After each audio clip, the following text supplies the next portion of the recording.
Oh. I so wish we would live with that. Hello. Well done. That was so good. That was so good. I'm not That sure is how we say hello in my language. wanted that to be picked up or not. Sorry about that. Hello. Sorry for the late start. We were having a little technical difficulties, but we are here. Hello, everybody. We are Riff and Rabble. We are a bunch of friends who play D&D And burp. and occasionally make weird noises into the microphone. I'm Callie, the disgusting one. I run the D&D here. Burps are fine. I try to let the craziness go a little unchecked for a while and then try to reel it in unsuccessfully. That's mostly my job. Oh, and trying to, kill the PCs and whatever. That's See? pretty much See, me. I told you. Yeah. I mean, the monster is trying to kill the PCs. Uh-huh. Anyways, Joe, introduce yourself. Hello, I'm Joe. I play the dwarf Braddock Gripbriar, who's just an all-around stand-up nice guy, loves all of his party members, and his best friend is the wizard, and we get along great. Dave, it's your turn. Hi, my name is Dave. I play a wizard called Bravo Corks, who everybody loves and they want to be friends with forever and give a million hugs and maybe just a little bit of butt cheek squeezing. And I get to experience Callie's wonderful burps firsthand. In stunning 4D. Hello, I'm Travis. I play the group's human druid, Carrion. That's all that I do. Somebody save me. Travis is here. Hi, Physically. My name is Lauren, and I play our party's lovely cleric who has no attitude problems at all. And yeah, we get to go on the road next. Let's see what happens. Yeah, so last time our party got business sorted in Bryn Shander following the Frost Giant attack, siege, event. And after each dealing with the trauma of that attack, coming face to face with these frost giants and seeing the absolute devastation they wrought on Bryn Shander, each dealing with it in their own way, each assisting the town a bit in the day following, and putting plans together for the next steps of their journey. They were approached by a number of the people that they met in the town, each with suggestions or requests of places to go, people to talk to. And the group came to a decision. Whether begrudgingly or not, that's a whole other issue. But they have decided to leave Bryn Shander to travel with Serac, the acolyte of temple there in Bryn Shander, and take him safely to possibly Luskin, at least out of Bryn Shander, with a couple stops along the way. The first being to Hundlestone. So where we last left off, you all had said your goodbyes, collected a letter from the speaker. I don't know who has that in their inventory, but I trust that you will have it. And you bought lots of rations and things to prepare for the cold voyage. Based on the maps, you have determined it'll be about 2 days to get to Hundlestone. And Serac has also gathered his things. So the 5 of you are let out the still being repaired gate of Bryn Shander. The militia there who are heavily guarding the broken gate are they let you pass. Some of them, expressing thanks for your assistance in defending the town. Others just sort of giving nods, going about their business. And now you stand on the open tundra in front of the town, the long road stretching out before you. It's going to be a long walk. I mean, obviously. You all have already purchased your cold weather gear. But otherwise, you're all set. So, what's the marching order? Are you guys going to be watching? Is anybody particularly going to be paying attention for like the surroundings, or are you just grouped in a weird muddle? I mean, the road's big enough. I say the giants are looking for Serac, so we'll be like 50 feet behind him. He's leading the way. Gotcha. No, so I think once they're all out of the gate, which I imagine is very much like, oh, excuse me, and they just kind of like sidestep around all the rubble and stuff. Excuse me, sorry about that. Braddock just kind of like takes a moment and just takes a huge lungful of the northern cold air and like readjusts his pack over his shoulders. Right, off to Huddlestone for reasons known only to our vast and mysterious elven wizard. And he takes the lead.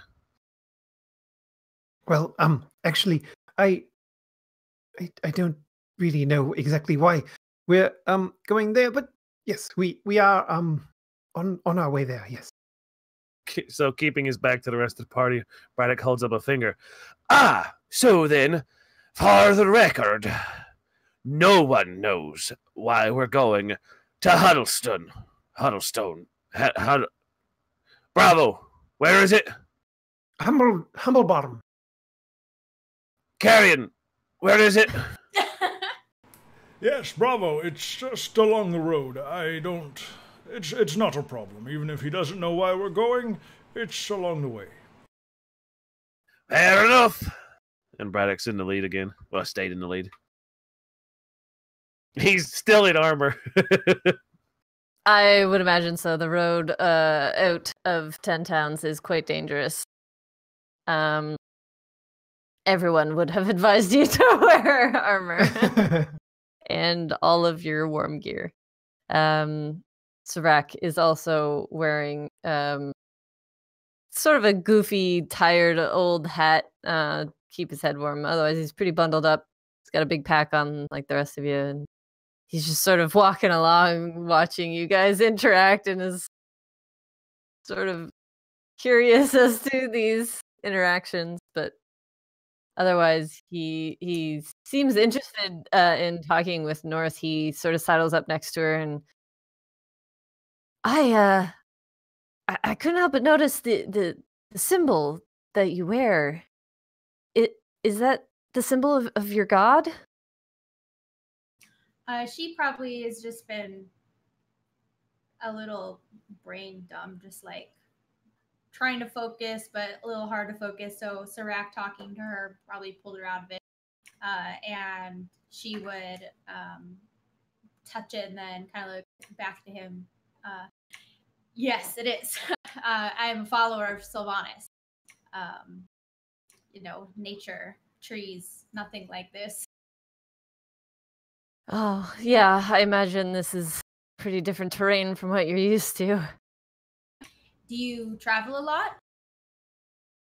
I used to. I've been in Bryn Shander for quite some time now, but I was born, well, about as far from here as I could get. Way, way south from here. Yeah, me too, obviously. So do you pay attention to any of the wildlife? I'm actually kind of curious as to like what we should be looking for as we head into winter. Are there any signs that the animals give us? Uh, well, in terms of when it's going to hit hard, it can be hard to say. The animals can be caught off guard just as much as we can, but you'll see all kinds of creatures out here. We've got, I mean, obviously the tundra's got like, Arctic hares and lots of elk and caribou and wolves. We've got the occasional polar bear. They're usually out by the ice flows. And then the closer to the mountains you get like, orcs and goblins and other creatures you don't really want to. Well, I mean, I'm sure you guys could handle them no problem, but I try to stay away from them. Well, we don't exactly want to run into them. That's fair. Yeah. So, the day progresses. The weather is. Carrion, where is Serac walking? Is he like in the middle of the pack or? Well, he moved up next to North, so wherever North was in the group. She would definitely be like middle back. Where's Bravo? Bravo's bringing up the rear. All right. Carrion would walk with Bravo since he's an old man. All right. So just plodding along, just taking in the environment, looking at the wildlife. I'm not saying much, though. I would have asked Grillian to fly up above us and just sort of circle around, keeping an eye out, sort of doing like a 360 scan. And I would ask her to let me know if there's anything out of the ordinary that's approaching us. Okay. Or even anything in the ordinary. Well, anyone who would like to can make perception checks. Okay. Does your pseudo dragon come with thermals? It does, yeah. Thermals, Oh, and it's got 2 air to ground missiles. I like those. Times 10 zoom or times, what are we looking at? Times 5 zoom? What are we looking at here? 30 zoom. Ooh. I got that upgraded optics package. I rolled a very unperceptive 10 with a 7 bonus. 22. North rolled a 24. Oh boy, here we go. I need one for Grillian too. That's Grillian. Natural one. Grillian's just enjoying flying right now. In fact, for a while, she flies out of your telepathic range. Her passive perception is 13, though. Yeah. Just so you know. Okay. Well, for much of the morning and into the early afternoon, all that you spot along the road is some small animal movement way off. There's not a lot in the way of plants here. The terrain is sort of hilly, but nothing too dramatic at the moment. Although you can see in the distance, as you draw closer to the spine of the world, that it gets a lot more rocky, a lot more rugged. So just off in the distance, you see like some foxes and things like that. Nothing of any real interest other than perhaps to the druid and the nature cleric. And Bravo. Yeah. Because he spent a lot of time in this. Yeah. Nothing dangerous per se. And Serac. Sorry, go ahead. I'd like to point out that the whole time we've been walking, the whole time that the party's been walking, Braddock hasn't been watching the road. Braddock's been looking off at the distance at the trees, and he's been looking off at the hills far off. He hasn't been watching the road in front of him. He's just been looking at. It's like he's looking at nature. All right, fair enough. I mean, based on the terrain, it's going to be pretty tough for something to sneak up on you because there's nowhere to hide. So, you guys feel pretty confident as you progress. And Serac is mostly just quizzing North about, Sylvanas, and he's pretty curious about the god and like her faith and the things that she practices, because it's he's a lesser known god in the more populated areas, and so Serac is quite interested. So the day passes, and eventually the day starts to wane. The sun begins to fall. The days are a lot shorter here. Serac begins to sort of mention that, we should probably consider setting up a camp or something soon. It'll get dark real fast and gets pretty cold at night. Yeah. Karen looks up at the sky. What is it? Starting to get dusk or near dusk? You can tell that the sun's rays are starting to dwindle. It's probably a few hours off from dusk, because the horizon is relatively far off. Sunset is a ways off, but it is beginning to get colder. The sun's power is definitely not as strong. Yes, I agree with Serac. It tends to get dark very fast in the north. Yes. Well, probably setting up camp would be a beneficial thing to do, especially now in the given light that we currently have. Yes. Well, pick a spot and let's make camp. I'd like to look around for like a copse of trees or a hillock or just something to block any wind that may be coming up during the night, and a good spot where we could gather firewood. Make a survival check. North would probably follow him, so I'll do the same. Okay. Should we all just do one? I rolled no. a 13. Okay. Wood is fairly scarce, but you do find a spot with a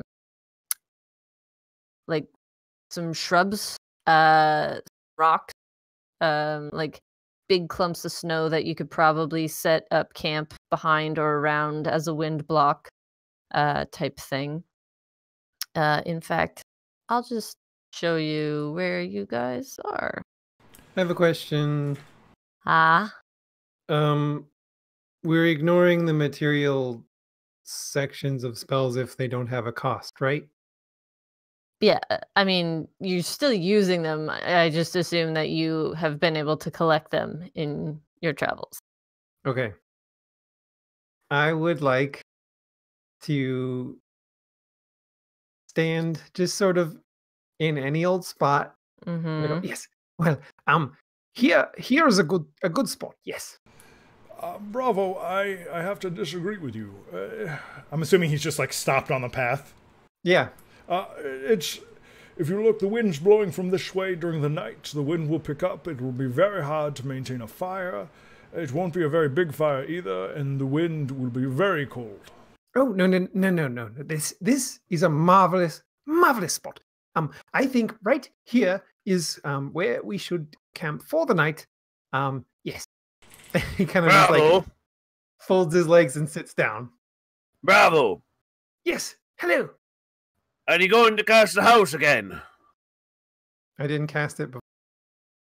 Well, you tried to. Oh, no, you stopped completely, didn't you? Yeah, you didn't even start. Yeah, I thought you started it and then stopped. No. Never mind. I'm an idiot. So, this is sort of where you are at the moment. There's some clumps of rocks. There's some clumps of snow. Yeah, there's some shrubbery. Not a lot of large plants. Bravo, I really would feel much safer if we would go over there. And he points to the rocks and the shrubs and the big snow pile. We could shelter from the wind there, and if anyone were to wander down the path in the evening or anything, we would be much safer. Sorry, go ahead. No, you go ahead. Yes. Well, okay. He takes a couple of steps off the path and goes, "Yes, this is a good spot." Is he even close to where I pointed? He's heading towards the part to the south there. Yeah. Oh, sorry, I couldn't see. No, Bravo, this way, the other way, look. And Carrion starts walking this way and then points with his staff. Nya. He starts motioning that way. Yes, it's a bit off the path, just over there. That should do nicely. Yes. Well, I'm an old man, and I think this is as good a spot as any. I don't want to walk all the way over there. I think here is good. How will we stay warm, Bravo? The tents are not that warm. Oh, yes. Well, just a moment. And he sort of like gets down on hands and knees and goes and pulls his pack around and starts rummaging through his backpack. And he's sort of like muttering to himself, "Oh yes, perfect spot. Yes, I'll it's just one moment. Yes." And he's like going just in his back. Yes, okay. What are you looking for in the backpack? Oh, this found it. He holds up like his hand for half a second, not quick enough or not long enough for you to see what it is, and then starts muttering an incantation and like waving his arms. Sorry to interrupt. Is this water? Because this will be important for Carrion's actions if it's water. Yeah, it's iced over, but it is water. Is it open water? It's like a little puddle pond thing. Like, oh, okay. Not so it doesn't appear to be deep. It's not a lake we're on. No. Okay. No. Sorry, Dave. So he's doing like his mutterings, and he's doing like he's wiggling his arms around. You can see he's casting a spell. North Braddock is like gets- fine. Oh, sorry, go ahead. Braddock gets right up next to him. What are you on about, Bravo? I'm just Yeah. I'm consumed with casting this spell. Shh, Braddock, let him finish. You don't want to interrupt the spell. Believe me. Braddock takes 2 cautionary steps backwards. Good point. North had takes been me talking one with Serac while they were talking because they were kind of in the middle and everyone kind of walked in front of them. Mhm. And she's gonna finally notice that we've all kind of stopped, and she's gonna look over. I thought we were setting up camp. What happened? Yes, apparently we are setting up camp, or Bravo is. I have no idea. Do we have a backup plan? Yes, it's over there. And he just he doesn't even look, he just motions with his staff in the way. Yes, it's over there. Okay. And definitely gonna kind of stay back and watch as he does this wizard thing. Lizard thing. Do you want to describe it, Callie, or do you want me to? No, go ahead. So when Bravo is done casting the spell, I imagine it just kind of goes like "foomp" into existence, and there is a perfect semi-sphere of solid white that just appears around him, and it's 10 feet around, and he has vanished from your view, and it's just you don't see him anymore. It's just this solid white sphere that's like shimmering a little bit, and is like got a little bit of a ripple to it, but it appears to be solid otherwise. I don't know if that was supposed to happen. I don't know what spell he was casting. Bravo! I don't know if sound can pass through this thing. Carrot starts walking up in the snow. Is it deep snow? It's not like impassable, but your feet definitely are covered. All right. Braddock, Oh no! let's investigate. I don't know if he's okay. And he starts crunching through the snow using his staff to steady himself. What has our wizard gotten himself into now?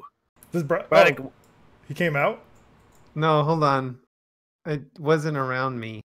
Oh. I'll draw the shape. So Here, I'll stand Yep. back so you can draw it. how do you make a circle? Hold Alt while you pull. Something about I don't have Alt. 3.14. Option? Option. Oh, there we go.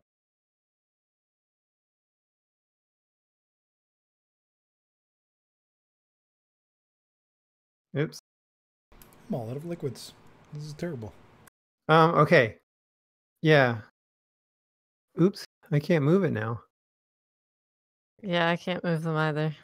I don't know what's happening, You but gotta use whatever. the There we select go. mode, I think. I'm in select mode. I still Oh, can't. not Dave, I believe. Yeah, so it's a solid white dome. It is a dome of force, and creatures Did and you- objects within the dome can move through it freely. All other creatures and objects are barred from passing through it. Great. You just locked yourself in a dome, didn't you? No, I locked you out.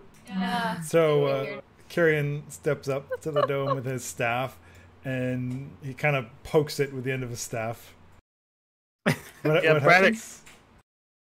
Sorry, Joe. It hits a solid wall of what looks like just white nothing. Like it looks like more snow. Braddock does the same thing with his axe handle. I'd imagine it kind of sounds like donk, donk, donk. Yeah. Do I hear that inside? You can see out. Oh, yeah. Okay. I knew that. I stick my head out and be like, yes, well, come in. We can't. Carrion Of course. taps it again with his staff, and then with his right hand pushes on the dome and starts to walk forward, like he's trying to walk forward, but oh, yes, bravo, No. we can't. If I grab them, can I pull them in? If you give them permission, they're able to enter. Oh, okay. Yes. Braddock's oh, already. Yes. Well, hold on.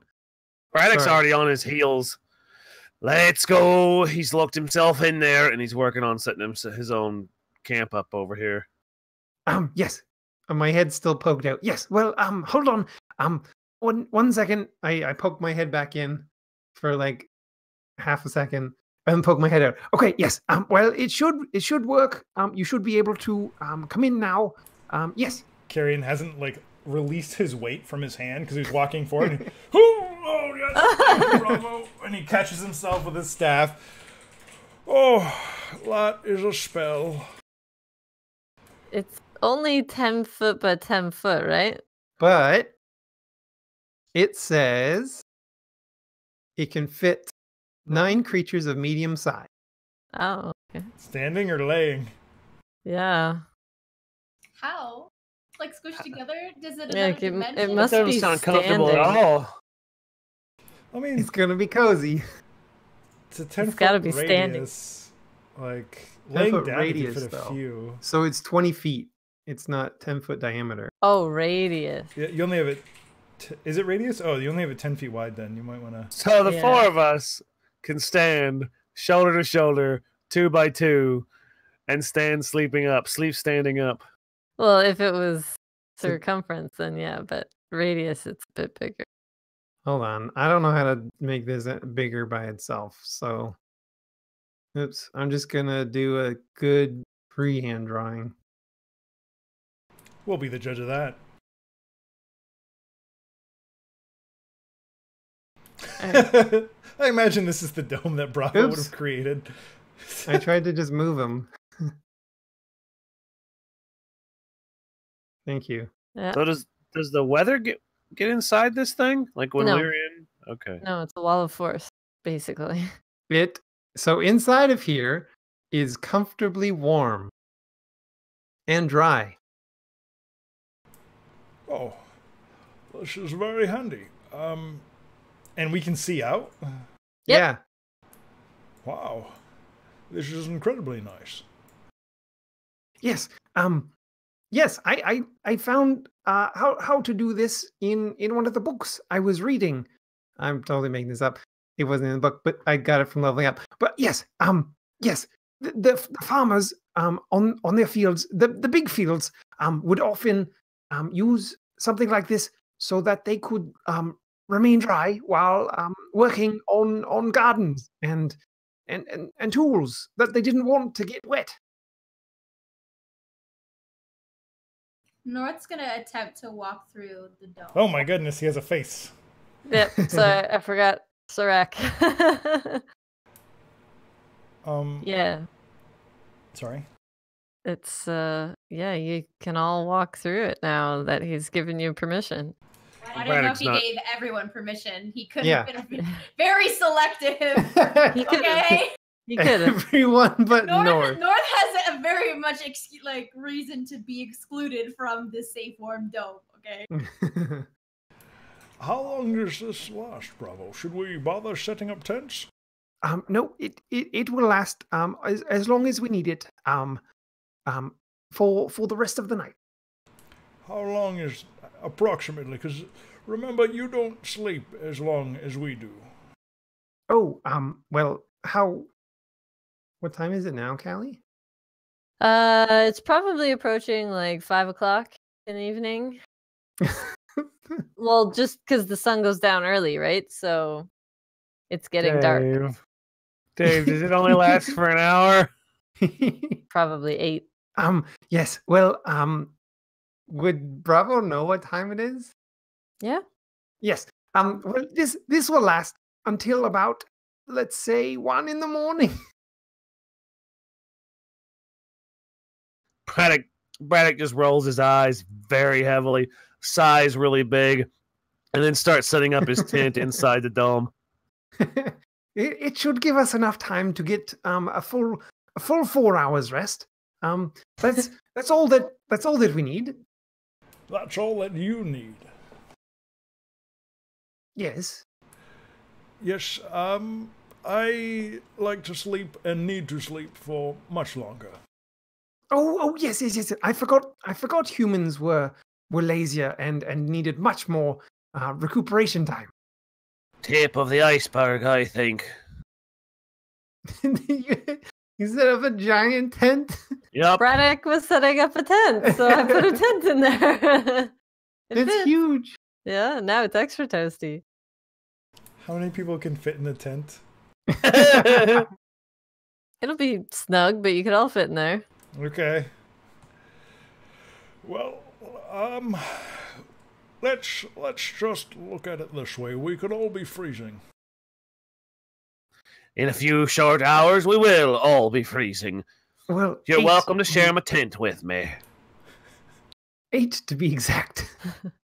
We should probably set up watches just in case. I mean, I know that this dome protects us and all, but just in case.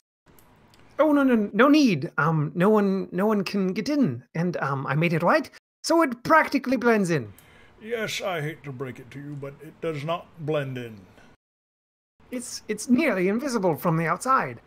No, Bravo. Go outside and look at it, and then look around you and tell me if there's anything else that looks just like this around it. I go outside, and I'm like miming, like, where did it go? I don't see it. But, also, it's not going to last the whole night, so we should probably set up watches anyways, just so we're not caught. Don't worry, Serac. We will. Okay. North. Don't be too enthused, because Bravo will be one of the watches. North was about to congratulate Bravo until she realized that they were not going to be having the dome the whole night, and it's a little unfortunate because she has dark vision, so she can still see, and she would still be able to see for quite some time, and she's got a little bit more endurance, so she is now wishing that they had walked a little bit longer. So she's actually going to leave them to their bickering and talking about whether or not the dome can be seen from outside or not. She's gonna go over to this rock fixture area, and let's see. So that's like, is that a half rock on the ground, or is it like tilted up?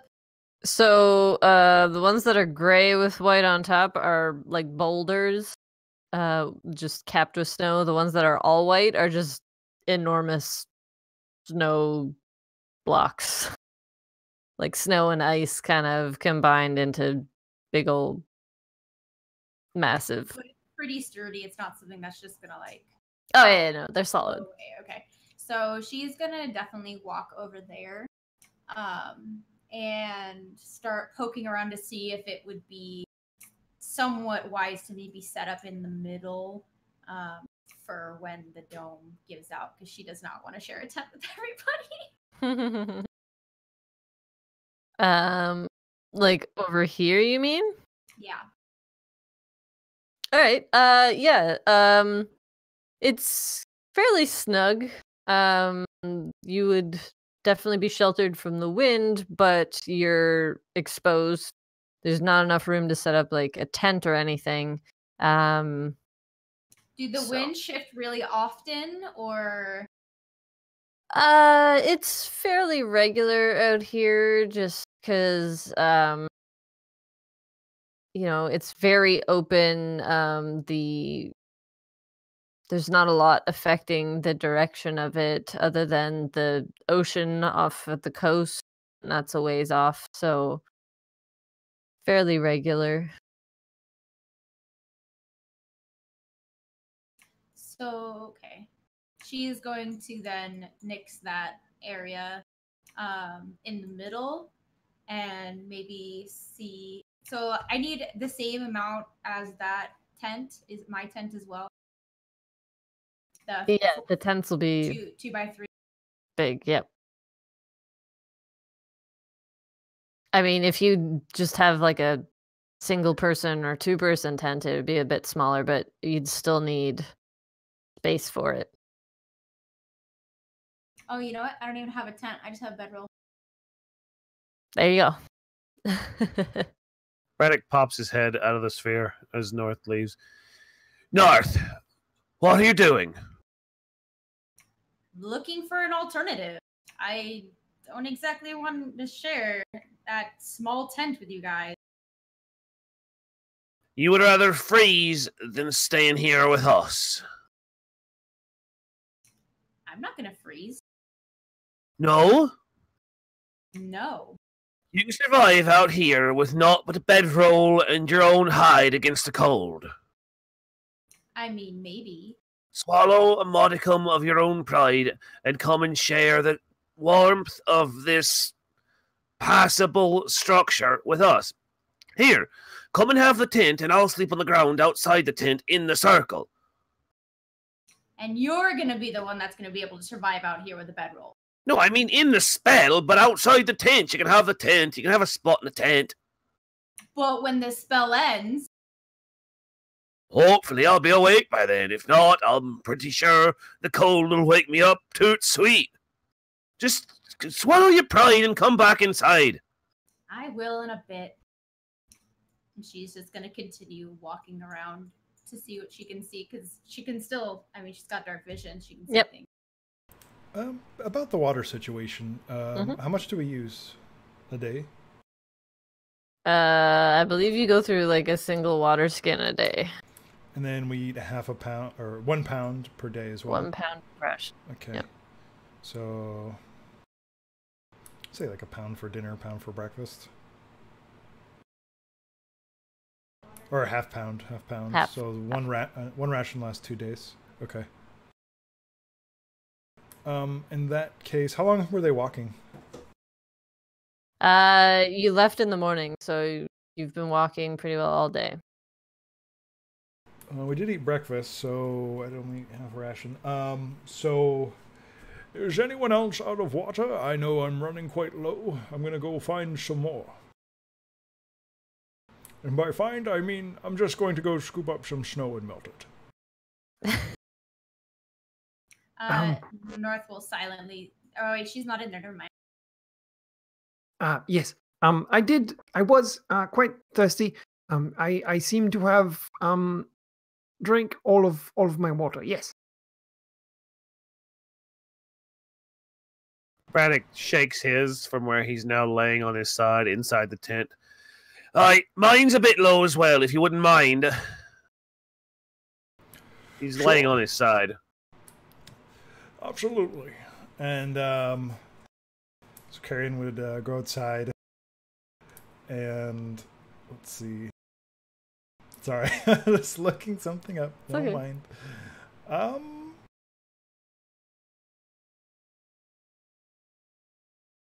He goes outside and he's looking for like a big divot in the ice or the snow.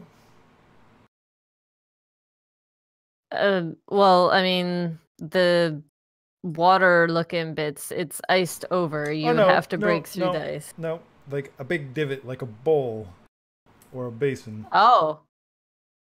Not in the ice. I mean, you could make one in the snow. Yeah. All right.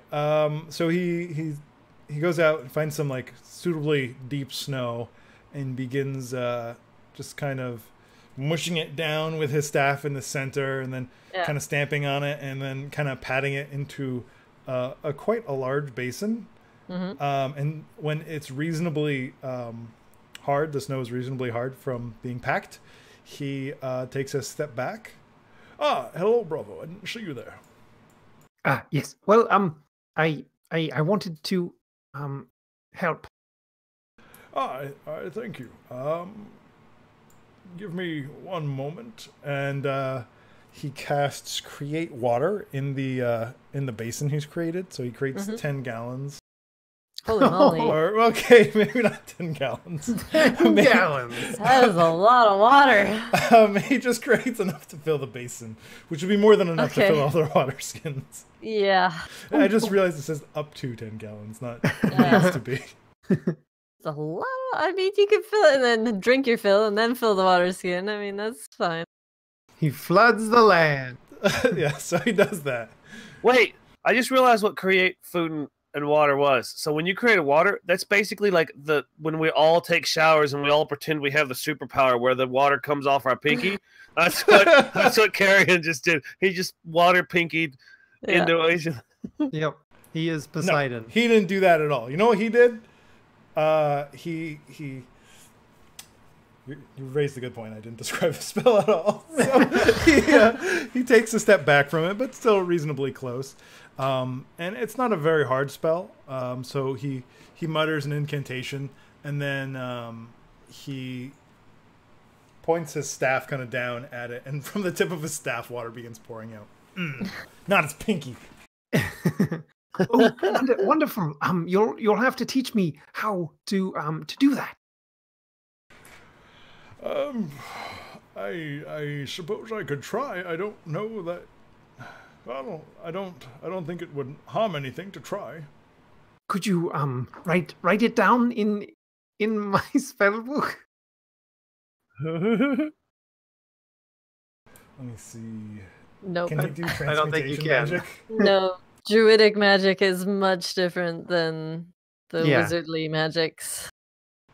So I can explain the gist of it. And he's doing this. He plunks his staff in the ground with a hard thrust into the snow, and it's just standing up by itself. And he gets down and he's starting to slurp the water. And then he fills up his water skin, and then Braddock's. And did Serac give me his as well? If so, he does. Yeah, he would have. Yeah. And then he holds out a hand for Bravo's.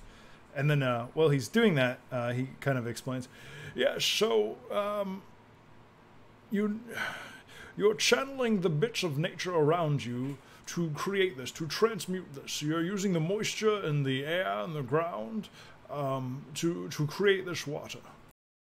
And Bravo's scribbling this down in his spell book. Yes. Yes. Nature, air, water. Yes. Transmutation. Yes. Yeah, that's most of it. That's the gist of it. You just need to be able to commune with the spirit of nature to do so. You're not really talking to it. Talk to nature. Yes, got it. No, don't talk to nature. You don't need to. No, do not under any Bravo, circumstance talk to nature. Yes. Perhaps I'll write it down for you. Oh, yes. Okay. Thank you. Once we get back to the circle, I'll write it down. Oh, North had been kind of wandering through this and probably has popped up on the other side by now and sees both of them sitting over the puddle of water. It's not a puddle. It's a glorious swimming pool. Now a big puddle of water. It's not a puddle. Bravo would have passed carrying his water skin. Yep, carrying. We'd fill it. North. Feel free to fill your water. I just created a fresh batch. Just brewed up a fresh. Yeah, that's Carrion's attempt at humor. You're funny. And then she's gonna like pat her side and then pat her other side and can I borrow yours? Yes, of course. And he hands it to her without thinking, and then he stands up and grabs his staff and staying there, and then looks at her. Did you not bring a water skin? It's a good thing we're traveling in the snow, and she's gonna take the water and like drink it and then get a brain freeze. North, I figured you of all people should know better. As a worshiper of Sylvanas, I'm sure your god is very disappointed. That's rude. Do not assume what my god thinks of me. She's gonna take another big drink of water. Is there anything else you guys wanted to accomplish before night? He wants his water skin back, and he's gonna fill it again. She is definitely going to drink as much as she can, and then put a little bit of. She's gonna take her glove off with her hand and kind of like throw it on the ground, and then pour some water into it, and then Leaf will gently pop his head out and take some water as well. And then she'll have to kind of wipe her hand off, and she'll hand the water skin back, and then wipe her hand off on her coat, and she's like, "This isn't gonna work." And then she picks up her glove and walks around the puddle and goes back into the dome. All right. What's the order of watch? Who's taking first watch? Second watch? Braddock's already asleep. We'll go ahead and take first watch because she's still pretty awake. All right. I can't see very well in the dark, but I suppose I can take second watch. Hopefully nothing. I mean, the sphere will still be sturdy by then, so I'll really only need to be listening, I suppose. Who's taking third? I will. All right. And then you'll kick Braddock awake. All right. Then we're going to. So right before he goes back, yes, if you'll excuse me, I just, well, I believe as they say, nature calls. And he, He's gonna make water of a different kind. yes, he's gonna go over here, and wait for everyone to leave. And then, he is going to do the druid thing that he has to do. Okay. Then as everybody gets ready for the night, we are all going to take a break. We'll be back in 10 minutes. 10 after. We will be back. It's time for some coffee. Coffee's a good idea. Yeah. Coffee. Right. We're gonna go on break. That's what you said. Break. Okay. Bye.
Hello.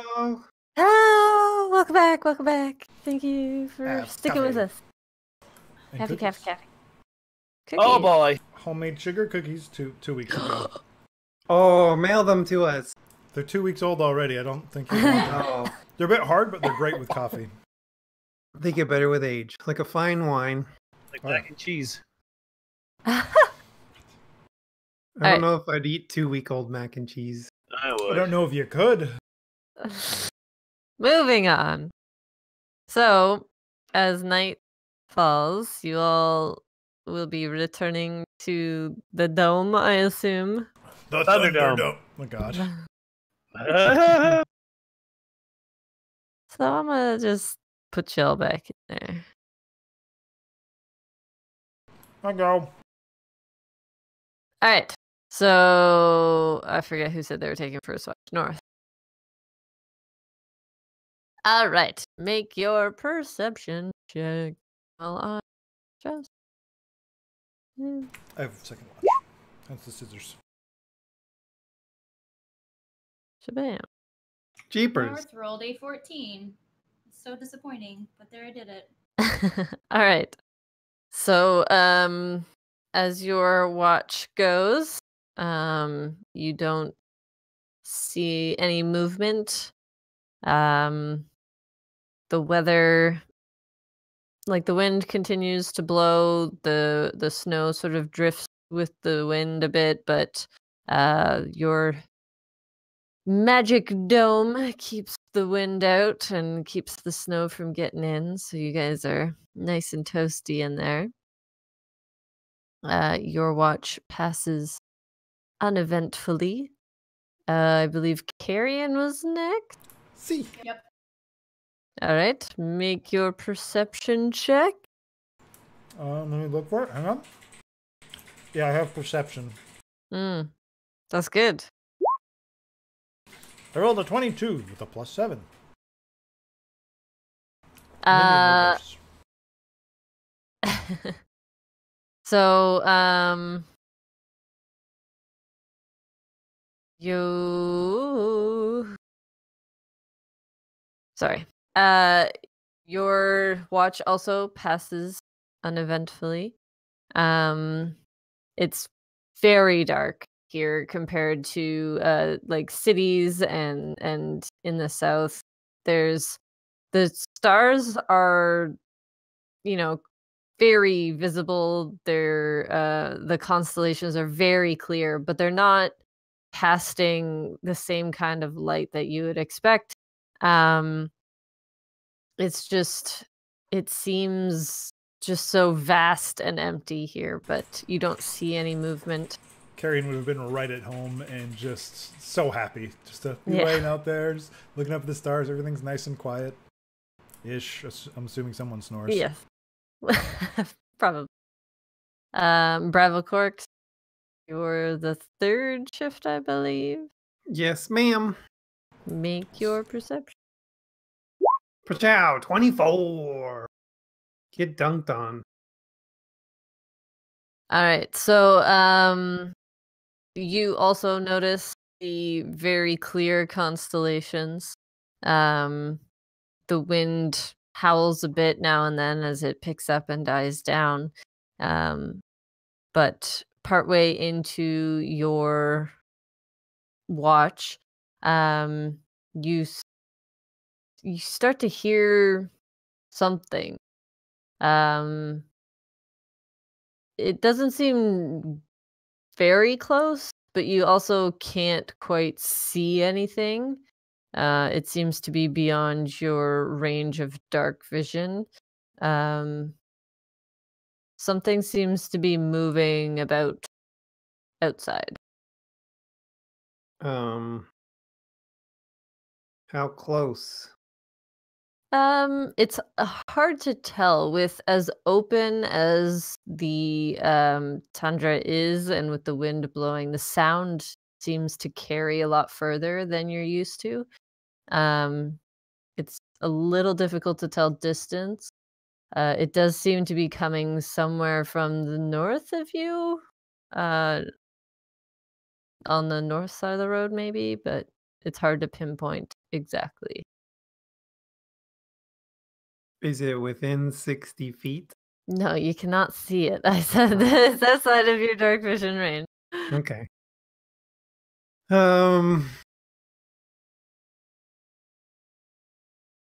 Think Bravo Quarks is gonna go invest. Okay. So you step outside the dome.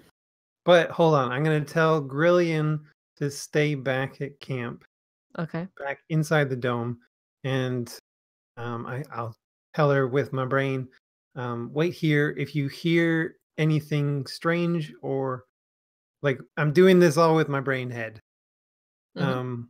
If she hears anything strange, she's to wake everyone up, or if she hears anything from me, she's to wake Okay. her. She acknowledges that. You step outside the dome, and you're immediately hit by the cold air. Mm-hmm. It is significantly cooler now that the sun's been down for a while. You sort of have to pull the coat tighter around you. So as you step out of the dome, you can kind of sense that the sound seems to be coming sort of in this direction. But again, you're not certain about distance.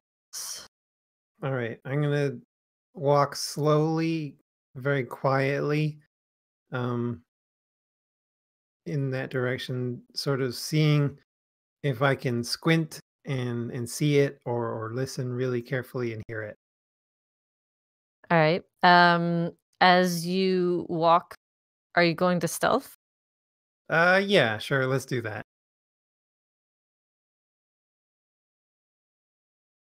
Roll your stealth. Stealth.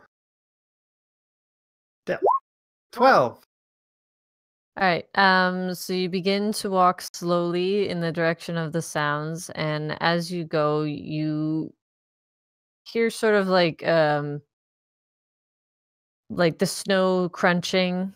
You can hear sort of a snuffling, sort of a low, not quite growl, but just sort of a guttural animal sound. Mm-hmm.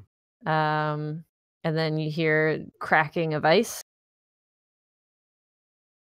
But still can't quite see anything. All right, I'm gonna slowly keep going a little bit more and a little bit more. All right. As the cracking sound continues, you begin to hear water, and you realize that something's probably at the pond that was to the north of the road. But it's still out of your visual range. Okay. I'm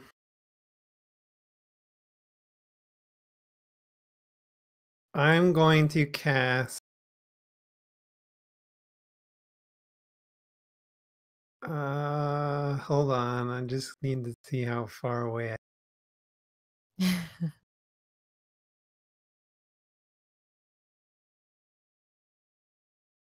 Swear to God, if you cast Fireball on the darkness, I'm gonna be so mad.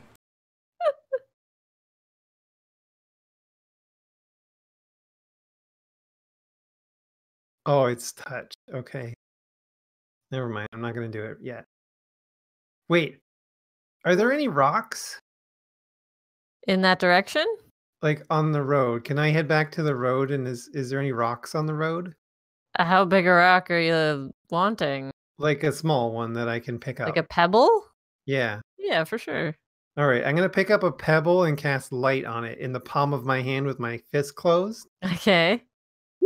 And I'm just going to hold it there. Mm-hmm. And then I'm going to keep going this way until I very quietly till I get to about here. Mm-hmm. And then I'm going to throw the rock as hard as I can towards the sound. All right. make a dexterity check. Oh boy. Wait. No, I'm not. I'm just gonna use Mage Hand to carry the it? rock. Okay. Where is Mage Hand? Mage. Is that a? Yeah, it's a cantrip. Okay. I'm gonna very quickly use Mage Hand to carry the rock to the 30 feet away from me. Okay. How do I measure? There it is. So Okay, let me put something in here that I can cast light on. Your DM powers. Does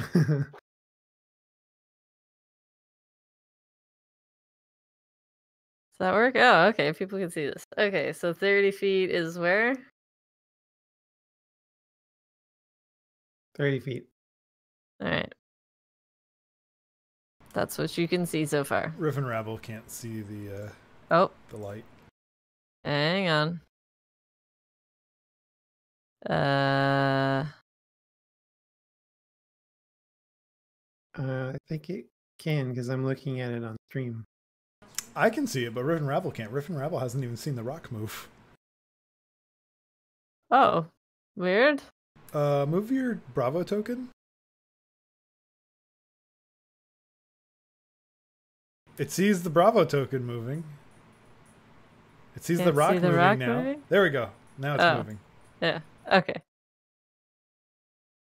Oh, maybe it. Never mind. I'm dumb. That's okay. It's only 20 foot, so yeah. The field of vision for those with dark vision is a little further than the light spell. Okay. Then with Mage Hand, I'm gonna throw it in sort of this direction. All right. You chuck it with Mage Hand, and a very startled bear roars as it's startled from drinking water out of the freshly broken ice that it has just made. I run away. As you begin to run, you hear a very different roar. A piercing, almost scream from your almost immediate north. And as you're standing there, you notice a creature appear from behind the rocks and begin running towards the polar bear. What the hell is that? I believe this is... Can you all see that? I can kind of see it. Kind of see it, yeah. Oh, hang on. Good enough. It looks like a terrifying. Oh, Now we really see it. There you go. It looks like he's saying. It looks like he's saying, "Hey, look at my belly." So that's what screams loudly. It sort of carries across the tundra, and it starts racing towards this polar bear. Now there's a load screen symbol. Does anyone have that load symbol stuck? I do too. I must have. I got it. I got it too. Did it go away now? No. Yes. No. No. It's away from me. Well, it went away from me. I don't know. All right, give me a second. Let me refresh Riff and Rabble. We're gonna go to a 15-second break. I'll be right back. 1 second. Sorry.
I'm doing the music. Hello. Sorry about that. Welcome back. Hi. Sorry about that. Hi, everybody. I don't know shortcut buttons. Anywho, getting back into it, you see this large creature scream and run at the polar bear, and the polar bear, already sort of startled and aware from your light rock, has turned and turns to face this creature, and it snarls and sort of like positions itself ready for combat, and it readies its paws as this large upright creature slams into the bear, and the bear roars, and they just start tearing at each other, teeth and claws. What's Bravacorks doing? Running away. I run back to the thing. I run back. I run. Okay. At this point, probably everyone else is beginning to hear the ruckus as this polar bear and this creature are screaming and roaring and growling. So you all sort of wake to these strange noises, and then suddenly Bravacorks is back inside the dome. I'm out of breath. Yes, are we under attack? And Carrion is just kind of like still half asleep, pushing up from his bedroll and grasping for his staff. No, not us. No, we're fine. Braddock's awake now. What is it? What's happening? Well, there was a polar bear by the water, and then I saw it, and then something else also saw it, and it screamed loud, and it was not good, and now it's attacking the polar bear, and they're having a night battle. Wait, there's a bear out there being attacked by... What did you say it was? I didn't say what it was. I didn't really see it all that well. I know it wasn't a bear, but it was definitely holding its own. Well, we'd best go and see if we can help. Nope. No. We should not. We should not go see it at all. We should stay right here, and we'll be safe here. It's fine. We don't. It won't be able to see the thing here, and we'll be fine. Bravo. What did that bear do to be attacked? Awfully patronizing of you, but that's fine. No. The bear. What did it do to be attacked? It was seen by the thing, and if it's going to attack a bear, it's going to attack us. We should not go there. We should go back to bed. Yes, everything's fine. Good night. Well, I think we should help the bear. North's like finally irritated enough. Why would we help the bear? It's nature. Let it do its thing. Yes, Braddock. Nature has a great way of sorting itself out like that. And Carrion's already laying back down. He put his staff down, and he's ready to go back to bed. Aye, but if the sides aren't fair... If we try and save every little thing, Bravo, and we don't know what it is... Whoop. I'm sorry, Braddock. Damn it. I'm not saying we should save everything, but that bear sounds like it's been ambushed. Yes, that's how nature works. There are predators and there are prey. I could discuss this with you further in the morning if you'd like, but... And he squints outside. It looks like it is quite dark, and I would still like to sleep. Braddock turns to Bravo. Right. Do you have any way of knowing how much time is left on this magical circle bowl thing you've made? What time is it? Do I know what time it is now, Callie? It's probably approaching the end because you're in the third watch. So, yeah, you're at about hour 6 at this point. No, of Yeah, it's probably about to go because you cast it early. Okay. Yes. Well, we still have lots of time. It'll be fine. Go back to bed. Karen believes him. Karen's still laying down. Well, The Sorry, screaming sound of the Yeti, we can still hear, or the thing we don't know yet. Can we still hear it? Yes. Although it seems to be the reciprocated screams have stopped. So there only seems to be one creature making sounds now. Poor Coca-Cola bear. North will assume something won and say a little sad prayer for that thing that died and has decided to go back to sleep. All right. As you all return to the tent,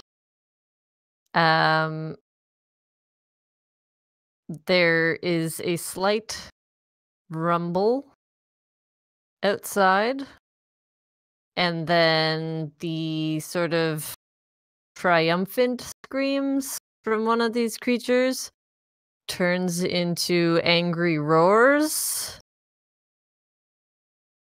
And you hear something you've never quite heard before. Some sort of clicking, screeching, terrible, like skin crawling kind of sounds start to come, and the sounds of pain and battle resume, but with different noises this time. While that's happening, I am hurriedly casting Tiny Hut again. Well, as you are, the previous dome vanishes. Okay. That'll And wake everyone up. yep, there's a cold flood of air into the tent, and the sounds are just that much louder, carried on the wind. And it's just crazy screams carried on the wind. Bravo, I thought you said this was fine and we had a lot of time left. I was hoping to cast it again before this one went away, and then there would have been no issue. But it seems I may have estimated the amount of time there was left. Just a moment. And I return to casting the spell. It's really early in the morning, right? Around 1 a.m. Yeah, it's 1 o'clock. 1 a.m. Yeah. Oh. The sounds are starting to get to North, and she's gonna try and figure it out, but realizes she hasn't been encountered with any nature in the North, so she's gonna look to How Carrion. ironic. Kind of north, okay, Travis. She's gonna look to Carrion, and her face is kind of turning a little bit white. Do you recognize any of those sounds? Because, I mean, none of that sounds familiar. I rolled a nature check. Do I recognize any of them? Well, the bear sounded familiar, even if it was a little different in timbre, pitch, whatever sound Berry sounds. terminology. The other ones, roarosity. yeah, the other ones don't seem familiar, though the initial creature that seemed to have been fighting the bear, it sounded deeper than the bear, a little louder, maybe indicative of a like a big chest cavity kind of creature. The other one, very strange, very new. Yes, I am afraid I'm not familiar with those sounds either. They're definitely not in the high forest that I've ever heard. They also seem to be getting closer. I was gonna say. Bravo, how much longer on that spell? It's only a minute. Would I have casted it yet? It's probably going up just as you see two creatures caught in battle roll out onto the road here. Boom. Yes, I got it. Carrion would get up at this, and he didn't get out of his armor. What in the blazes is that? It's fine. They can't see us. I just quiet and don't go out. Yes, but what if it's still here later? Wouldn't it be better to kill it from the safety of the dome? Well, actually, yes. And I guess flaming sphere at it. Wait, can we cast? Oh, yep. We can do magic out of it. Sorry. It's not even funny. I just can't stop laughing. Bravo, can we cast through this dome? Can spells pass through? I've done. Oh, he already casted it? Okay. And as he cast it, he's like, I'll take that as a yes. And it didn't go.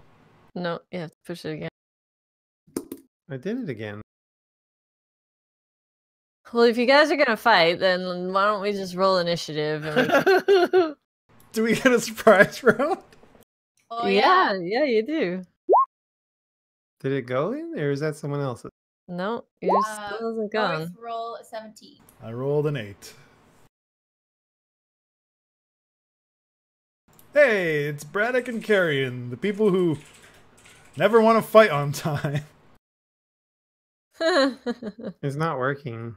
Braddock's pacing himself. I don't know why it's not working. Did you roll initiative, Dave? No, but I should be able to cast it without that. Yeah. Whoops. I forgot to change my doodles back to myself.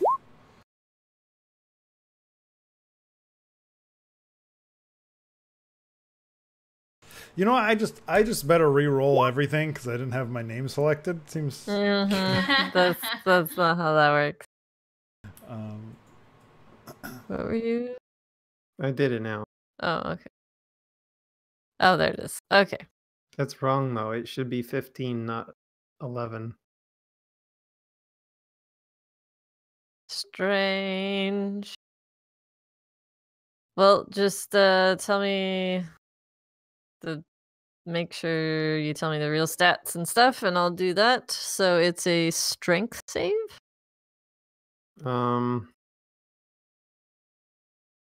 No. What? Dexterity saving throw. The creature takes 2d6 fire damage on a failed save. Dex. A 5 will not save. Okay, so they take 6 damage. I also have a 5-foot diameter sphere of fire That stays on it? that I can move. It's basically like the moonbeam, but it's a ball of fire. I have got a movable ball of fire. So, you shoot out this orb of flame, and it shoots across the dark into the road there and hits the body of this creature, which, let me see if I can do it right this time. Looks like this. That is horrifying. Ew. What the? Oh, Kill it God, now. Kill it now. As it seems to be feasting on the now dead body of the creature that Bravo Cork saw before. And it strikes the body of this creature, and it seems unfazed. Oh, no. I'd also want to cast Call Lightning, like coordinating with Bravo. You will all get an action before this creature gets to act. So do your thing. Done. Do we get battle tunes? You already did. Oh yeah, I forgot about battle tunes. Battle tunes. Oops. It'd be cool if that was literally the music. Battle, we're battling this battle, a battle, a battle, tunes, battling, battling. Pretty close. All right, so That another seems dex bad. save. We'll call lightning. It's not very dexterous. Another 5 will not make it. Joe So or Travis, Riff and Ramble's still looking at the big token. Nice. Sorry. people got a nice good look at it. That's fine. So it takes 9 points of lightning damage. Oops.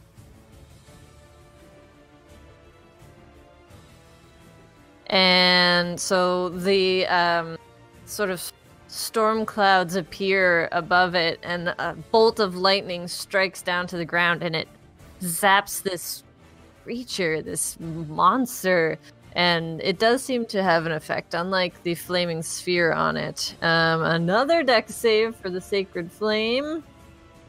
17 will save, so this time with the 2 previous attacks, it manages to dodge just out of the way of this golden green flame that seems to shoot out of nowhere to its senses. Braddock, is there anything you want to get done in this turn? I think Braddock's, free action would be spent getting his bow and arrow out of his pack. Okay. 'Cause he didn't really have that ready. So like when it comes around to his initiative, that's what he's gonna have that set up. I guess, luckily he's got that ready. Okay. Then we go to round 1, and it's North's turn.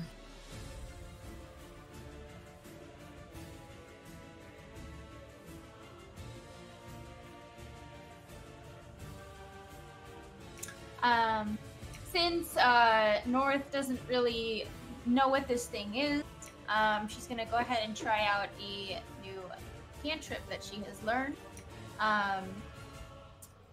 This is a Constitution saving throw. She's gonna cast Poison Spray, and it's not going. Okay, great. What's the range on that? It's what I can see. Oh. Toward a creature you can see within range and project a puff of noxious gas from your palm. The creature must succeed on a Constitution saving throw or take 1d12 poison damage. Right, but the range is only 10 feet. So you have to be able to see them, but they have to be within 10 feet. And within 10 feet. Okay. Right. My bad. I didn't see that. That's okay. Never mind. Just take a flame again. Alright. Another dex save. A cantrip that does 12? Jeebus. Yeah, it's pretty good. It's a cantrip. You could too. 14 will not save. So it will take 12 points of radiant damage. Oh, my flame did that. I wasn't paying attention. Yeah, your Sacred Flame, yeah. But it is radiant damage, not fire damage. So it takes this golden flame in the body, and it rears back, making the strange clicking, screeching sounds that you heard earlier. And now it is its turn. And as it rears back from the pain, it sort of goes suddenly down and digs into the ground and vanishes.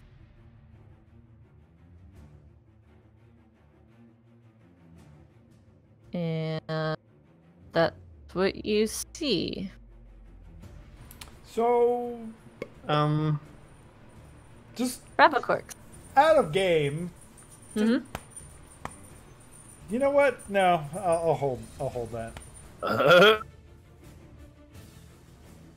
I'm gonna cast Mage Armor on myself. Okay. Ooh, that's telling. And that's the end of my turn. All right, Carrion. Shay, after it tunnels into the ground, Shay, Bravo, does this force of does your sphere go under the ground as well? Would I know that, Callie, or does it? I don't even know that. I'm looking it up.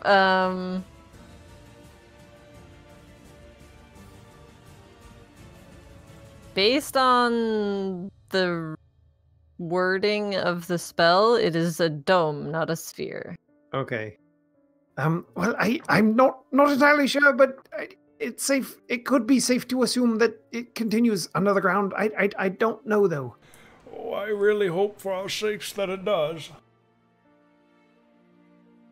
Well, hopefully, yes. Carrion is gonna hold his action until it pops back up above the ground. Is that something you can do in 5? You can hold an action, yeah. Okay. You just have to tell me what you're going to do. I'm gonna Well, like what you're holding. Gotcha. I'm gonna call down lightning once it resurfaces. Unless All right. it's within the dome. If it's within the dome, I'm not gonna do it. I'm not a It robot. can't enter because it has Gotcha. to fight it. So even from underneath, it wouldn't be able to, right? The Yeah, but wall is on the surface. It doesn't go across the ground. Once it comes up into the dome area, it wouldn't be able to. How about that? The magic doesn't contain the interior, it's just the wall. Yeah. yeah, there's no floor. So you can't pass through the wall unless you're invited. But So even if he's on the inside and we move out of it, he won't be able to follow it. right. Okay. So I have a question. Because Yep. it's getting complex. So it comes up. Let's say it comes up in the dome, and then it's poking its head out the dome. It can't go back into the dome because it hasn't been permitted. So how does that work? His head just falls off. Yeah. Oh yeah, I like that. Well, if it could fit within the dome, then like if it could fit entirely within the dome, then it would be fine. If it hit the walls, it would not be fine. Right. Okay. Huh. Okay. Well, let's see what happens. Okay. All right, so you're holding your action. Braddock. I get Braddock was going to launch an arrow at the thing, the weird thing that's on the road in front of us, but it burrowed before he could get a chance. So he's got the arrow knocked, and he's gonna try and like back up, like he thinks the thing is coming at him. But mechanically, out of game, what Braddock is doing is gonna hold until he sees whatever this is, and he's gonna shoot an arrow once he sees it. Okay. North?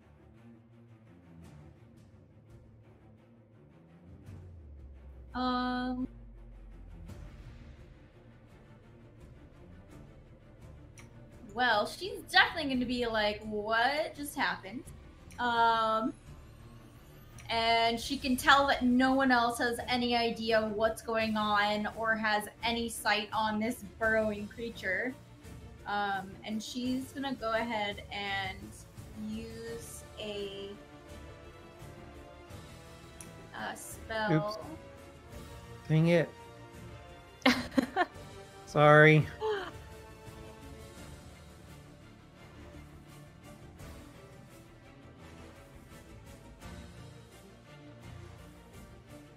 She is going to use... She's going to use enhance ability on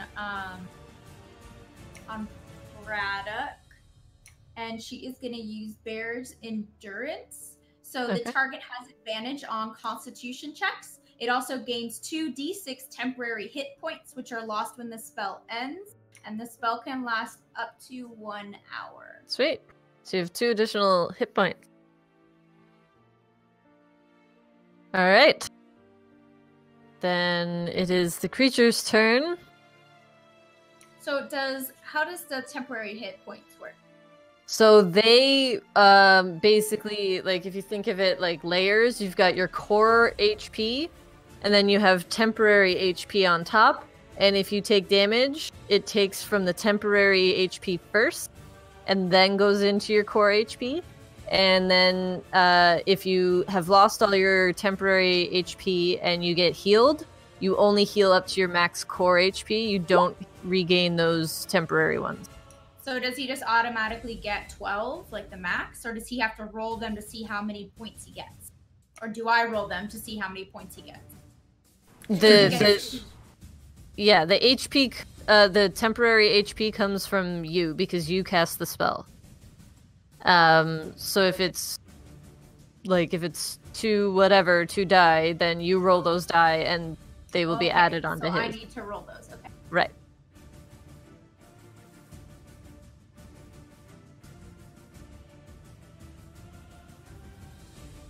So the creature.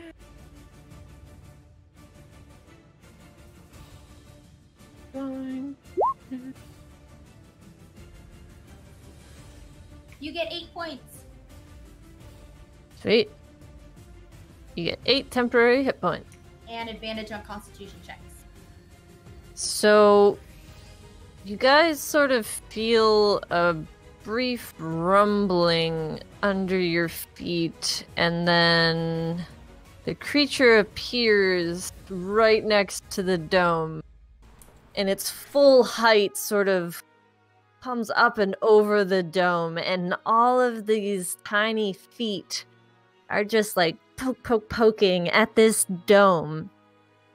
And it can't seem to get purchase on it, and it doesn't seem to be able to get into it, but it's just gnashing at this dome. Its huge fangs are just like scraping off the wall of force, and for you guys, this is like you can fully see the entirety of this creature as it flails around. Everybody make perception check. So North is not only extremely terrified, but like gruesomely interested in what this thing is. So she definitely can't wait to poke with the stick when it dies. Mm-hmm. What were you doing? Perception? Braddock's only vaguely aware of where he is right now. Carrion is going to zap it with lightning. We're all really good at this. Carrion is 19. Carrion's going to, as soon as he sees it pop up, he's going to call down lightning immediately, and then be perceptive with a 27, natural 20. Those of you who were holding an action, I believe Braddock was the only other one. Yeah. You can make your attack also. I almost feel like on a run, Braddock should just fire an arrow off into the middle of nowhere. Well, you see it. It's just everyone else notices in the moment that, like, in this proximity, even though you can't feel it because of the spell of the wall, you can see the heat waves radiating from this creature's body. And Bravo Corks, you realize that perhaps this is why your flaming fear did not do any damage. Yeah. 19 will hit. Roll for damage. Awesome.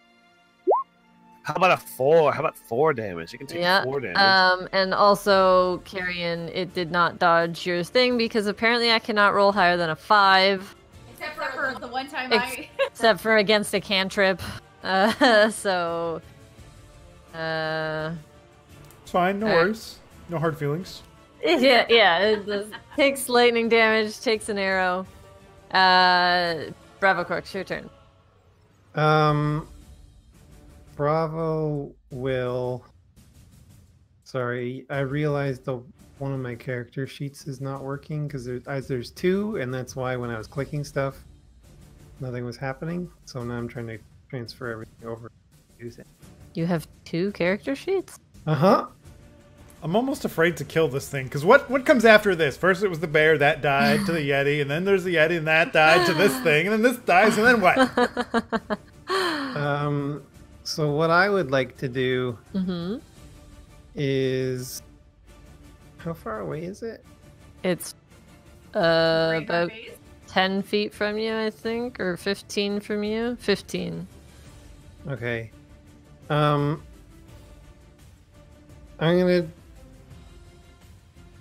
gonna magic missile it.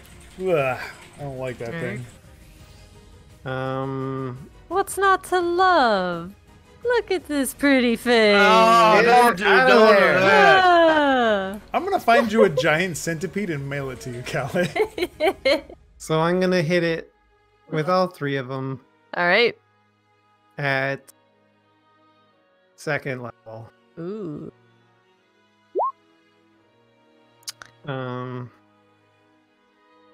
Hold on. Do I have to do all of them at second level, or does it just do the first one?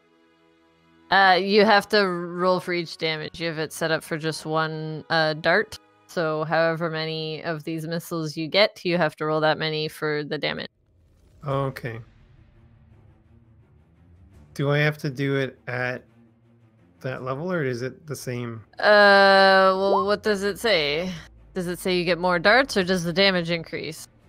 It says when you cast a spell using a spell slot of second or higher, the spell creates one more dart for each slot. So it's the same, just one more dart. So 4. I wonder, can you just click on the 5 to roll damage again, or click on the magic missile to roll damage again? Cannot. Dang. No. All right. So 4, 6, and 5. We got 15 damage. Why did it roll? Oh, and another 4. So 19 points of damage. I don't think it did that. Isn't it +1 per missile, not +3 per missile? No. Okay. Well, we'll figure that out later. All right. Carrion, your turn.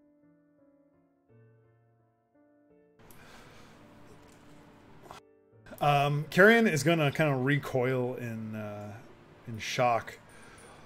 So is it like up over the dome, or is it just on like a half of it? So, like, it's still sort of on the ground, but like it's a long body. It's worm-like, so it's sort of stretched up, and like at the top, the mouth is sort of at the peak of the dome. I don't know what this is, but it's disgusting, and it seems to be radiating heat. And with that said, he holds up his staff and calls another bolt of lightning down on it. All right, so let's see if I can roll higher than a 5. Well, I got a 10, but still not enough. 21, wow. That'll be 21 damages. Yikes. So as this lightning bolt strikes down, the creature screeches, and like you all have to kind of cover your ears as this thing just screams in agony, and like now it's got the heat and like steam rising off of it from the lightning. It's like shrimp tempura. Looking pretty gross at this point. Braddock. So Braddock's gonna try and find Serac. What's he doing in all of this? Cowering. So Braddock's gonna come to Serac. He's gonna haul him up, with a good amount of force. Grip his arm pretty hard, and pull him up and face him at the monster. Serac, here! And he's gonna put the bow and arrows in Serac. How's your aim, boy? Ah! Right, well, it's time to have fairly good aim. He's going to give him the bow, and he's going to give him the arrows. He's going to draw his axe, and he's going to charge at whatever the hell this thing is with his battle axe. All right. Take a swing. Shield is out on this, I should say. 18? 18 will hit. Oh, thank God. For 8? 8 slashing. Alright. Alright, now question. Would all of that have taken up his other action, or would he get a second attack? No. That's what I thought. Yeah. However, you will be taking... Oh, okay. Alright. Does that help with the calculations? Yep. Oh, I did it wrong. Been a while. 8 points of heat damage, fire damage, as you get right up in this thing's grill. Good thing I gave you some hit points. Yeah. There goes all of those temporary hit points. I mean, I was hoping it would at least be 2 hits, but I guess 1 worked. North, your turn. Well, now that it's right in front of her, she's gonna go ahead and turn to it. Seeing now that Braddock is outside of, Not quite. He's Okay. sort of. I mean, he's partially outside because he had to hit it. So Right. So she is gonna go ahead and use try and use this poison spray. Constitution save. Oh, you were right, Cal. It's only 17 to save, so it saves. Is it a save for half or save for nothing? Effect half damage. Half damage. Alright, so it takes 3 points acid damage. Ugh, it is just like covered in like open wounds and festering, bubbling holes now. As like hot blood is splashing down and melting the snow around it, kind of streaking down the dome too. It's now its turn. It is going to attempt to bite the partially visible dwarf that has just attacked it. A 24 to hit. Yeah. Yeah, wait, let me do some math. Carry the one from nothing is nothing. Yeah, that hits. All right. You will take 30 piercing damage and 3 points of fire damage. Oh! Oh, will I now? Yep. Oh, God. Yep. How? 30. Oh my god. 30 and how much extra? 3 points of fire damage.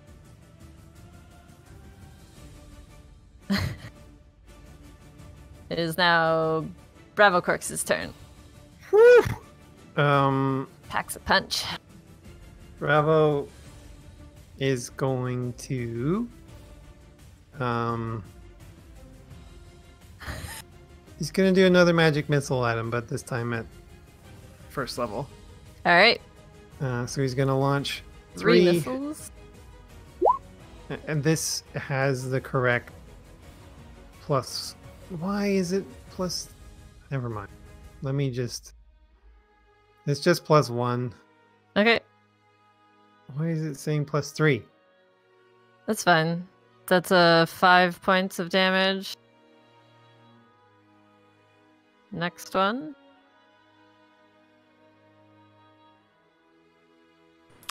Your character says Bravo Corks, not this one. I don't know if that matters.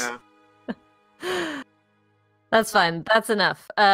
Your magic missiles slam into this creature as it like whips its head back from taking a massive chunk out of your dwarven friend, and one strikes it sort of low, sort of mid body mass. The next one higher up, and then the last one strikes it right in the face, and it sort of pauses mid-air as it's sort of reached its zenith, and it crumbles and falls with a thud into the snow, throwing up snow all around it, and the snow immediately begins to melt in its presence and just sizzles into a puddle around it as it falls dead. Carrion is going to call down another bolt of lightning as soon as he can on it.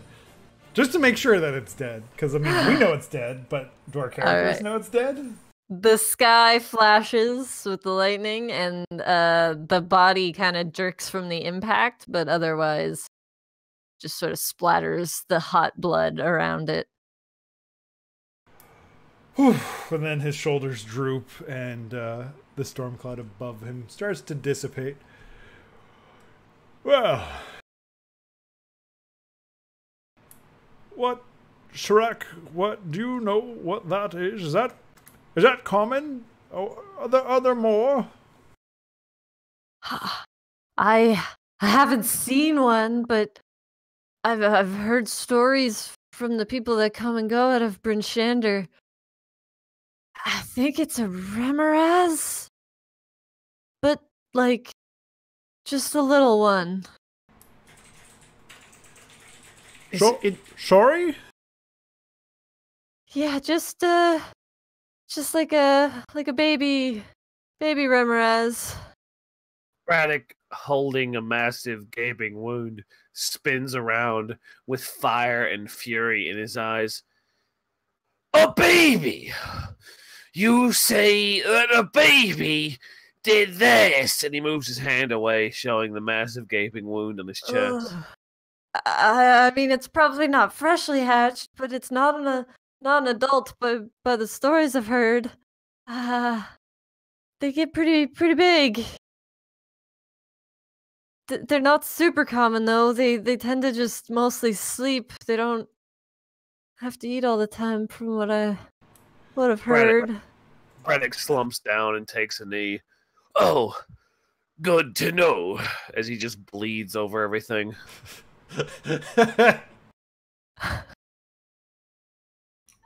North's gonna go ahead, like she's looking at the thing and she's a little grossed out, but now they have the name of it, but Braddock needs her more now, so she's gonna go ahead and let's see. Trying to decide 1d4 versus 1d8. Okay, so she's gonna cast Cure Wounds to help get some of his hit points up. All right. So the bleeding slows and then stops, and the wounds begin to stitch themselves back together. Slowly. Wow. Might take a while. But at least you're not feeling quite as close to death's door. I mean, I'm death's door adjacent. She stops the flow of blood. You know, you're not feeling great, but she'll get you there. Anyways, we're going to stop there for tonight. What? Yep. Yeah. You can digest Rather this not have encounter. any of that. Thank you. I didn't mean the creature, just the encounter. The North is a very dangerous place. Point If you taken. didn't believe me before. That was just a baby. I really hope there are no mamas nearby. Good God. Because if there are, the dome lasts at least 8 hours, right? You We'll know. just quietly Yeah. play cards or something. I mean, also, if the dome lasts 8 hours, also that's fantastic. So that means we have 8 hours to wait inside the stomach of a giant, fully grown Remoraz because it swallowed our dome, and it's just waiting for the dome to go away, and then it just eats us. Well, at least Braddock can take another 8 hours to recover all his hit points. Yeah, he can. All right. Well, thanks for tuning in, everybody. It's always a pleasure. Hope you enjoyed it. We had a lot of fun. Quick news: the next 2 weeks, we will not be broadcasting anything. We're taking a couple weeks break to get things together, rest, kind of come up with stuff, get things back on the go, so that we can put out some good games, good content before Christmas. So we will not be streaming for the next 2 weeks, so you'll still be able to get in touch with us through social media. At Riff and Rabble on Twitter, at Big Ol' Joe to get Joe, Ring Around Kaposi to get Lauren. You won't be able to get me, sorry. Me neither. Or Travis, he's not even on Twitter. I'm a grumpy old Dave man. is at the Malarenko if you want to get him. So yeah, thanks for tuning in. We'll see you in 3 weeks. Yeah. And in the meantime, play some awesome games. And come say hi on Discord. The link is in the bottom area of the screen. Yeah. It's below the video. You can get a hold of Yeah. all of us there. I am there. That's the only place We you can are reach Travis. all there. And It's we a all Travis pop in exclusive. from- No, we all pop in from time to day. Yes. Time. Okay. You will get Travis's phone number No. and private line. No. No. But good Directly night for real because I have to go to Travis. bed. I have to Good be up night. in 5 hours. Bye. Bye. Thank you, Good Callie. night. Bye, Callie. Sleep well. We all love you. We'll give it a Monty Hall. Mwah! Ah, thank you.